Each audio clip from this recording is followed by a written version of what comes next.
আসসালামু আলাইকুম। আজ আবারও আপনাদের সামনে নিয়ে আসলাম নতুন বিজ্ঞপ্তি নিয়ে। প্রকাশিত হয়েছে বাংলাদেশ পল্লী উন্নয়ন বোর্ডে নিয়োগ বিজ্ঞপ্তি। এই বিজ্ঞপ্তিতে 3টি পোস্টে টোটাল লোক নেওয়া হবে।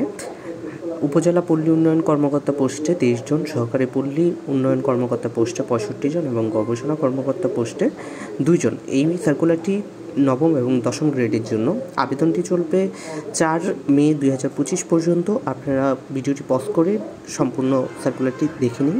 আবেদন করার জন্য আপনাদেরকে যেতে হবে brdb.teletalk.com.bd এই ওয়েবসাইটে এসে অ্যাপ্লিকেশন ফর্মে ক্লিক করবেন। অ্যাপ্লিকেশন ফর্মে ক্লিক করে আপনি যেই সার্কুলারটিতে আবেদন করতে চান সেটি সিলেক্ট করবেন।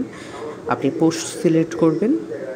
এরপরে আপনার এই তথ্যগুলো পূরণ করে নিচে এসে আপনি সাবমিট ক্লিক করবেন, তাহলেই অ্যাপ্লিকেশন ফর্মটি পূরণ হয়ে যাবে।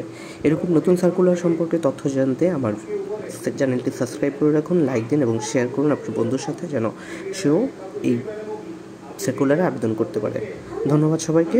আল্লাহ হাফিজ।